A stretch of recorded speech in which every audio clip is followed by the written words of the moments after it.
Mohan Vani Telugu podcast వింటున్న శ్రోతలందరికీ హృదయపూర్వక ధన్యవాదాలు. ముందుగా అందరికీ శుభ ఆదివారం. ఈరోజు ఈ వీడియోలో మనం యజ్ఞం అంటే ఏమిటి, యజ్ఞం వల్ల వచ్చే లాభాలు ఏమిటి అనే విషయాన్ని తెలుసుకుందాం. అసలు యజ్ఞం అనేది ఎందుకు చేస్తారు? యజ్ఞం అనేది హిందూ ధర్మంలో అత్యంత పవిత్రమైన కర్మ.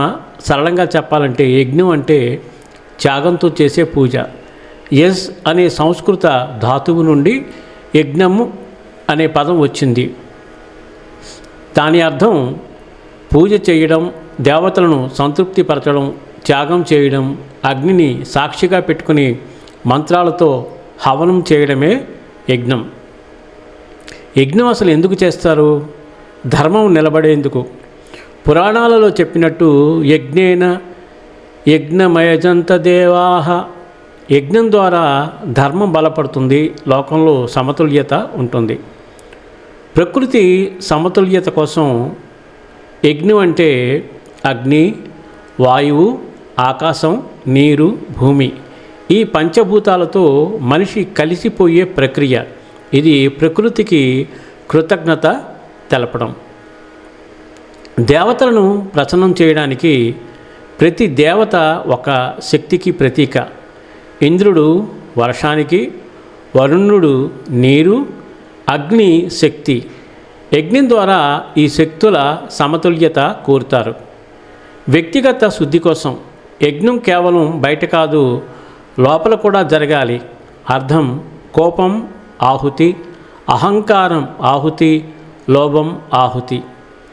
అగ్నిలో వేయడం అంటే వాటిని వదలడం. సమాజ శ్రేయస్సు కోసం యజ్ఞం వ్యక్తిగతం కాదు, లోక కళ్యాణం కోసం. అందుకే చివరిలో సర్వే జనాః సుఖినో భవంతు అంటారు. యజ్ఞం వెనుక ఉన్న గూఢార్థం దేవుడికి ఇవ్వడం కాదు, మనలో ఉన్న చెడును త్యాగం చేయడం. అదే నిజమైన యజ్ఞం. యజ్ఞం వల్ల మానవులకు, ప్రకృతికి ఏమిటి లాభం?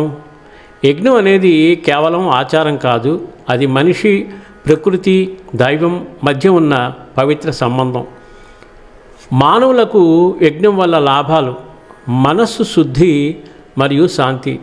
యజ్ఞ సమయంలో మంత్రోచ్చరణ, అగ్ని దర్శనం, సమూహ ప్రార్థన ఇవన్నీ మనసును ప్రశాంతం చేస్తాయి. ఒత్తిడి, భయం తగ్గుతాయి. త్యాగభావన పెరుగుతుంది. యజ్ఞంలో ఇవ్వడం ప్రధానం. స్వార్థం తగ్గి సేవా భావం పెరుగుతుంది.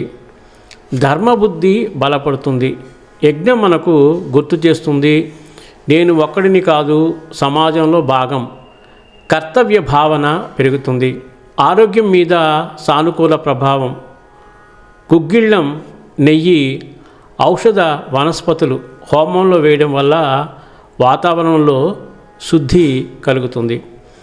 ప్రకృతికి యజ్ఞం వల్ల లాభాలు ఏమిటి? వాయుశుద్ధి. హోమద్రవ్యాలలో ఔషధ గుణాలు ఉంటాయని నమ్మకము. చెడు వాసనలు తగ్గి స్వచ్ఛమైన వాతావరణం ఏర్పడుతుంది. వర్ష చక్రానికి అనుకూలత. పురాణాల ప్రకారం యజ్ఞం దేవతల ప్రసన్నం, వర్షాలు సక్రమంగా పడతాయని విశ్వాసం. ప్రకృతి పట్ల కృతజ్ఞత. యజ్ఞం అంటే ప్రకృతికి ధన్యవాదాలు చెప్పడం. ఇది మనిషిలో ప్రకృతి సంరక్షణ భావం పెంచుతుంది.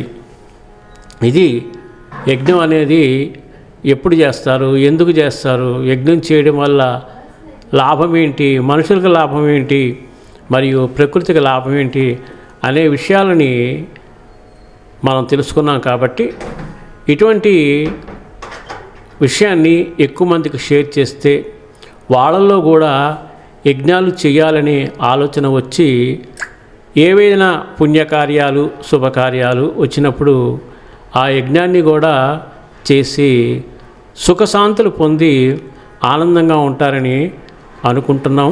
కాబట్టి అందరికీ ఈ వీడియోని షేర్ చేస్తారని మనస్ఫూర్తిగా కోరుకుంటున్నాను. సర్వేజన సుఖినో భవంతు, లోకా సమస్త సుఖినో భవంతు.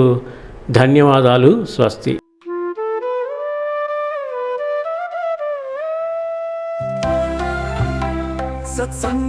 సత్సంగం భగవంతుని లీలలు సాధు సత్పురుషుల గాథలు, మహాత్ముల జీవిత గాథలు,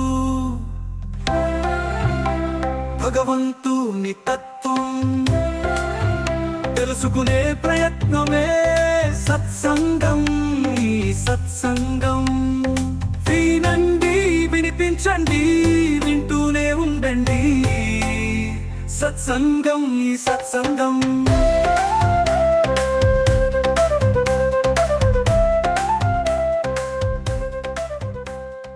అయితే వెంటనే ఒక లైక్ చేయండి, అలాగే కామెంట్ చేయండి, ఎక్కువ మందికి షేర్ చేయండి. సబ్స్క్రైబ్ చేసుకోకపోతే వెంటనే మన ఛానల్కి ఇప్పుడే సబ్స్క్రైబ్ చేసుకోండి. ధన్యవాదాలు.